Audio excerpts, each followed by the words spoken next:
मैं हूं आपका दोस्त अमर और लेकर हाजिर हूं 29 मार्च का करंट अफेयर्स। दोस्तों आपको बता दें कि बांग्लादेश के साथ रिश्ते और होंगे मजबूत, विकास की राह पर साथ बढ़ेंगे आगे। दोस्तों आपको बता दें, जैसे कि आपको पता ही है, प्रधानमंत्री बांग्लादेश के दौरे पर हैं। भारत बांग्लादेश के बीच द्विपक्षीय सहयोग बढ़ाने को हुआ 5 अहम करार, यानी 5 समझौते हुए हैं। तो चलिए देखते हैं पूरी खबर विस्तार से क्या है। दोस्तों प्रधानमंत्री नरेंद्र मोदी को बांग्लादेश की पीएम शेख हसीना के साथ मुलाकात के दौरान कहा, बांग्लादेश के साथ भारत के रिश्तों और मजबूत होंगे। दोनों देश विकास की राह पर साथ साथ आगे बढ़ेंगे। दोनों प्रधानमंत्रियों के बीच हुई द्विपक्षीय सहयोग के मुद्दों पर चर्चा हुई। मोदी की मौजूदगी में दोनों देशों के बीच संपर्क, वाणिज्य, सूचना प्रौद्योगिकी व खेल के क्षेत्र में 5 समझौते हुए। दोस्तों देखिए, दोनों वाणिज्य, सूचना प्रौद्योगिकी व खेल के क्षेत्र में 5 समझौते हुए हैं। इसको ध्यान रखिएगा, प्रश्न इस एग्जाम में ऐसे पूछा जा सकता है। मोदी ने हसीना के साथ मुलाकात में संपर्क, ऊर्जा, व्यापार, स्वास्थ्य और विकासशील मुद्दों पर दोनों देशों के बीच हुई प्रगति पर चर्चा की। विदेश मंत्रालय के प्रवक्ता आदिम बागची के अनुसार हमारे मजबूत रिश्ते और भी सुदृढ़ हो गए हैं। दोनों नेताओं ने अहम मुद्दों पर विमर्श किया। मोदी की मुलाकात के बाद दोनों देशों के बीच प्रतिनिधि मंडल स्तर की बैठक हुई, जो 1 घंटे तक चली। हसीना ने इस दौरान भारत को सच्चा मित्र बताया और कोरोना महामारी से निपटने के लिए टीका उपलब्ध कराने के लिए आभार भी जताया।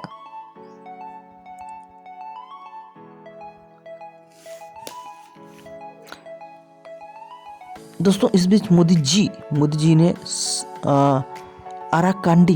ओराकांडी के मतुआ मंदिर में पूजा अर्चना भी की। अराकांडी के मतुआ मंदिर में पूजा अर्चना भी की। तो ये भी पूछा जा सकता है, मोदी जी किस मंदिर में गए? तो अराकांडी के मतुआ मंदिर। ठीक है, ये सब चीजें ध्यान रखने वाली बात है।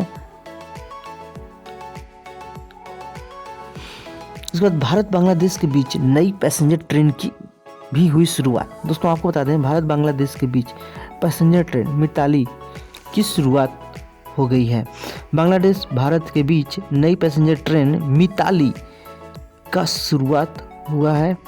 महामारी में कमी के बाद ढाका केंद्र से वाया सिलाहटी, यानी ढाका से चलेगा वाया सिलाहटी, न्यू जलपाईगुड़ी तक यह पैसेंजर ट्रेन जाएगी। तो ये इम्पोर्टेंस है दोस्तों। अब इस न्यूज में से इम्पोर्टेंट क्या है, जैसे कि यहाँ पे जो पैसेंजर ट्रेन की बात हुई, मिताली एक्सप्रेस पैसेंजर ट्रेन, ये पूछा जा सकता है। और प्रधानमंत्री किस मंदिर में गए? तो ओराकांडी मंदिर में गए। ये प्रश्न आपसे पूछा जा सकता है। उसके बाद प्रधानमंत्री जी ने और ये पूछा जा सकता है कि कितने समझौतों पर हस्ताक्षर हुए? तो कुल 5 समझौतों पर हस्ताक्षर हुए हैं। तो आप ये देख सकते हैं। चलिए जनाब, रुख करेंगे अब अगली खबर की ओर। दोस्तों अगली खबर है एयर इंडिया से। एयर इंडिया का निजीकरण मई जून तक होने की उम्मीद। दोस्तों केंद्रीय नागरिक उड्डयन मंत्री हरदीप सिंह पुरी ने बताया है कि एयर इंडिया का निजीकरण हो जाएगा। दोस्तों चलिए बताते हैं पूरी खबर विस्तार से। सरकारी विमानन कंपनी एयर इंडिया का निजीकरण मई जून तक पूरा होने की संभावना है।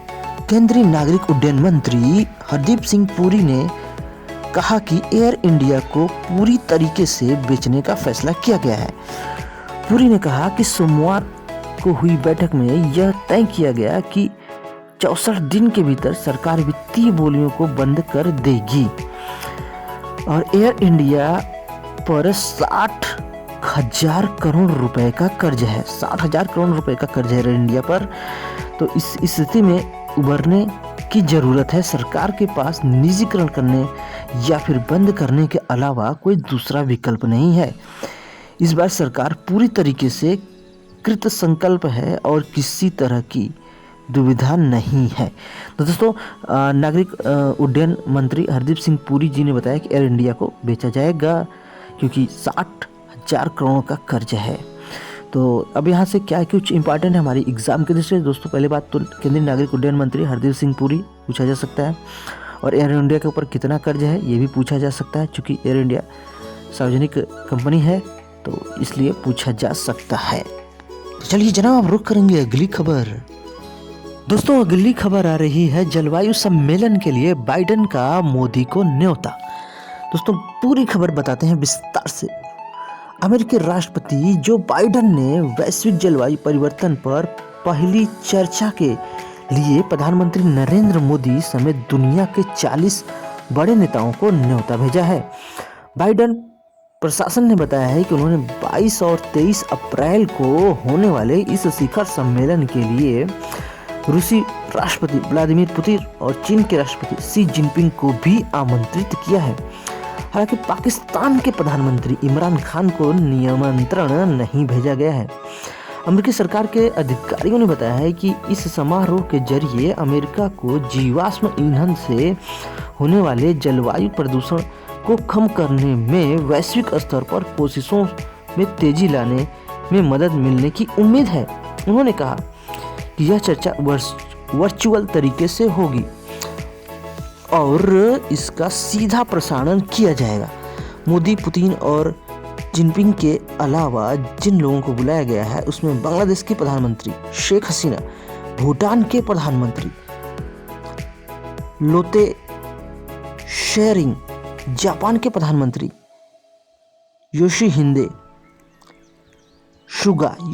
सुगा, ब्राजील के राष्ट्रपति जायर बोल्सोनारो, कनाडा के प्रधानमंत्री जस्टिन ट्रूडो, इजराइल के प्रधानमंत्री बेंजामिन नेतन्याहू, सऊदी अरब के किंग सलमान बिन अब्दुल अजीज अल सईद और ब्रिटेन के प्रधानमंत्री बोरिस जॉनसन शामिल हैं। व्हाइट हाउस ने कहा है कि शिखर सम्मेलन के आयोजन में पहले अमेरिका पेरिस समझौते के तहत अपने नए राष्ट्रीय निर्धारित अंशदान के रूप में महत्वाकांक्षी 2030 उत्सर्जन लक्ष्य की घोषणा करेगा।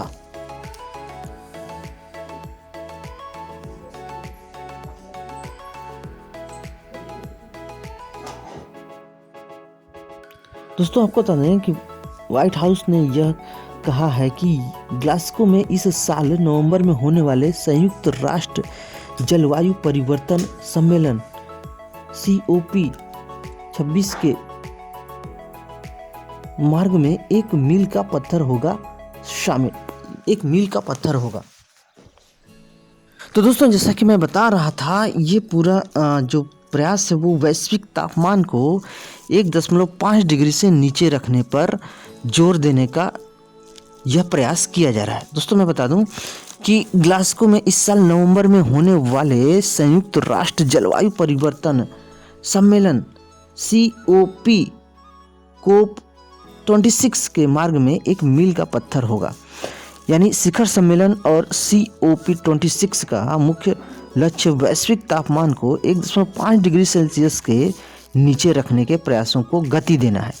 इस सम्मेलन में उन उदाहरणों को भी रेखांकित किया जाएगा जिस प्रकार जलवायु महत्वाकांक्षा से अच्छे वेतन वाली नौकरियां पैदा होती हैं और नई तकनीक विकसित करने में मदद मिलती है। साथ ही कमजोर देशों को जलवायु परिवर्तन के प्रभाव के अनुसार ढालने में सहायता मिलती है। तो दोस्तों ये पूरी खबर बहुत ही इम्पॉर्टेंट है। अब जब बात करें जलवायु सम्मेलन के लिए बाइडेन का मोदी को न्योता है, इस न्यूज़ से क्या क्या मिलने वाला है। इस न्यूज़ से जैसे कि आपने यहाँ पर जो आपको बताया गया, जो विभिन्न देशों के राष्ट्राध्यक्षों को के नाम बताया गया, जैसे प्रधानमंत्री शेख हसीना, बांग्लादेश की, भूटान के प्रधानमंत्री लोते शेरिंग, जापान के प्रधानमंत्री योशिहिदे सुगा, ब्राज़ील के राष्ट्रपति जायर बोल्सोनारो, कनाडा के प्रधानमंत्री जस्टिन ट्रूडो, इजराइल के प्रधानमंत्री बेंजामिन नेतन्याहू, सऊदी अरब के किंग सलमान बिन अब्दुल अजीज अल सऊद और ब्रिटेन के प्रधानमंत्री बोरिस जॉनसन। तो यहाँ से किसी भी राष्ट्राध्यक्ष के बारे में पूछा जा सकता है, अक्सर पूछता ही है। दूसरी बात, यहाँ से ये भी पता चला कि COP यानी COP 26 जो है होने वाला है, इसका सम्मेलन ये आपका होगा नवंबर में, तो इसकी भी संभावना है। तो ये भी पूछा जा सकता है, इम्पॉर्टेंट है। और इस पूरे जो सम्मेलन होगा जलवायु सम्मेलन में, इसमें जो है 1.5% से नीचे लाने की कोशिश की जाएगी वैश्विक तापमान को। तो सारी इंपॉर्टेंट खबरें हैं और ये एग्जाम की दृष्टि से महत्वपूर्ण है। तो चलिए देखते हैं अब अगली खबर क्या है दोस्तों अगली खबर बड़ा ही अजीब है, सुनकर आपको आश्चर्य हो जाएगा। दोस्तों बताएं, सेवानिवृत्त कुत्तों और घोड़ों को पेंशन देगा पोलैंड सरकार। दोस्तों पोलैंड का राजधानी वार्सा पोलैंड पुलिस ने सीमा गार्ड और दमकल सेवाओं से रिटायर होने वाले कुत्तों और घोड़ों के लिए पेंशन देने की योजना बनाई है। ऐसा इसलिए कर दिया गया है ताकि देश सेवा करने वालों को सेवा के बाद भी सामाजिक सुरक्षा मिल सके। गृह मंत्रालय ने एक कानून का प्रस्ताव दिया है जो कि इन जानवरों को आधिकारिक दर्जा देगा। इसके तहत कुत्तों और घोड़ों के रिटायर होने के बाद उनके नए मालिकों को महंगे बिलों को कवर करने में काफ़ी मदद मिलेगी। तो पशुओं को मिलेगा आधिकारिक दर्जा देने वाला यह पूरे विश्व का पहला देश बनेगा पोलैंड। तो ये इंपॉर्टेंट खबर है, इस प्रकार के प्रश्न पूछे जा सकते हैं। दोस्तों रुक करेंगे अगली खबर आ रही है भारत और अमेरिका में रक्षा साझेदारी पर बातचीत। दोस्तों आपको बता दें, अमेरिकी नौसेना प्रमुख माइकल मार्टिन गिल्डे ने भारत के राजदूत तरणजीत सिंह संधू से एक अहम मुलाकात में भारत अमेरिका के बीच रक्षा साझेदारी को मजबूत करने के तरीकों पर चर्चा की। एडमिरल गिल्डे ने बैठक के बाद कहा कि हम हिंद प्रशांत और इससे भी आगे मुक्त, खुली व समावेशी नियम आधारित व्यवस्था को मिलकर प्रोत्साहित करेंगे। दोनों के रिश्तों को मजबूती पर काम करने का संकल्प दोहराया। तो दोस्तों इस न्यूज़ से क्या कुछ मिलने वाला है आपको एग्जाम की दृष्टि से महत्वपूर्ण, ये भी बता देते हैं। पहले तो ये भी प्रमुख है, अमेरिकी नौसेना प्रमुख कौन है? माइकल मार्टिन गिल्डे और अमेरिका में भारतीय राजदूत हैं तरणजीत सिंह संधू। ये दोनों चीज़ें इंपॉर्टेंट हैं। तो चलिए देखेंगे अगली खबर। दोस्तों अगली खबर सुनकर आपकी रूह कांप जाएगी। आप भी सोचने को मजबूर हो जाएंगे कि आखिर इस लोकतंत्र में क्या हो रहा है। दोस्तों आपको बता दें कि म्यांमार में 76वें सशस्त्र बल दिवस के मौके पर हुई खूनी खेल। दोस्तों बता दें कि म्यांमार में सुरक्षा बलों ने शनिवार को सेना के खिलाफ प्रदर्शन कर रहे लोगों में से 91 लोगों को मौत के घाट उतार दिया। पिछले महीने हुए तख्ता पलट के बाद यह सबसे बड़ा दिन रहा खूनी संघर्ष का। यह हिंसा तब हुई जब म्यांमार में सेना दिवस मनाया जा रहा था। स्थानीय मीडिया म्यांमार माओ ने दावा किया है कि करीब 91 लोगों को मौत के घाट उतार दिया गया। दोस्तों अब तक कुल मिला के करीब 500 लोगों को मौत के घाट उतारा जा चुका है। प्रदर्शनकारियों ने यंगून, मांडले समेत करीब 2 दर्जन शहरों पर कब्जे में कस्बे में रैलियां निकाली। इन दौरान पुलिस और सैनिकों ने आक्रामक रवैया अपनाया और गोलियां चला दी। मांडले में ही करीब 30 लोग मारे गए, जबकि यंगून में भी करीब 50 लोगों की मौत हुई। तो कुल मिला के म्यांमार में जो सेना का कब्जा हो चुका है, तो सेना प्रमुख जुंटा की जो व्यवस्था है उसके द्वारा वे प्रदर्शन कर रहे लोगों के ऊपर, यानी जो लोकतंत्र की मांग कर रहे हैं उनके ऊपर दिन दहाड़े गोलीबारी करा रहे हैं। तो इस न्यूज़ से क्या कुछ मिलने वाला है? पहली बात तो म्यांमार की राजधानी यंगून, जितना ये ध्यान रखिएगा, सुबह जुंटा की सैन्य सरकार है, वहाँ पर तख्ता पलट हो चुका है। तो ये चीज़ें हैं और खूनी संघर्ष चल रहा है, तो ये भी चीज़ें ध्यान रखने वाली बात है। चलिए रुख करेंगे अगली खबर की ओर। जनाब रुख करेंगे अगली खबर आ रही है, घुसपैठियों को 1 वर्ष में वापस भेजने की मांग पर केंद्र व राज्यों को नोटिस। घुसपैठियों को 1 वर्ष में वापस भेजने की मांग पर केंद्र व राज्यों को नोटिस। दोस्तों आपको बता दें कि बांग्लादेशी, रोहिंग्या समेत सभी घुसपैठियों को 1 वर्ष में वापस भेजने की मांग वाली याचिका पर सुप्रीम कोर्ट ने केंद्र व राज्यों के मुख्य सचिवों को नोटिस जारी किया है। याचिका भाजपा नेता अश्वनी उपाध्याय ने दायर की है। Chief justice S.A. बोबडे की अध्यक्षता वाली 3 सदस्यीय पीठ ने याचिका को मोहम्मद सलामुल्लाह की याचिका के साथ जोड़ दिया, जिसमें जम्मू में रखे गए रोहिंग्याओं को म्यांमार न भेजने करने की अपील की गई है। दोस्तों आपको बता दें, सुप्रीम कोर्ट ने सलामुल्लाह की याचिका पर अपना फैसला सुरक्षित रख लिया था। उपाध्याय जी को जो याचिका है, यानी ये हमारे भाजपा नेता हैं अश्विनी उपाध्याय जी, कर अपना फैसला सुरक्षित रख लिया था। उपाध्याय ने याचिका में कहा है कि केंद्र व राज्य सरकारों को 1 वर्ष के भीतर बांग्लादेशियों, रोहिंग्या समेत घुसपैठियों की पहचान कर उनके देश भेजने का निर्देश दिया जाए। याचिका में कहा गया है कि फॉरेनर्स एक्ट 1946 में केंद्र व राज्यों को घुसपैठियों की पहचान करने और उन्हें उनके देश भेजने के लिए प्रभावी कदम उठाने की बात कही गई है। तो दोस्तों इस न्यूज़ से क्या कुछ मिलने वाला है? इस न्यूज़ से देखिए, एक तो चीज़ें सामने आई कि फॉरेनर्स एक्ट 1946 में पारित किया गया था और उसमें यह प्रावधान किया गया है कि अगर देश में कोई घुसपैठी आते हैं तो उन्हें कैसे यहाँ से निकालना है, ये सब बातें हैं। तो चलिए अब देखते हैं सरकार क्या करती है।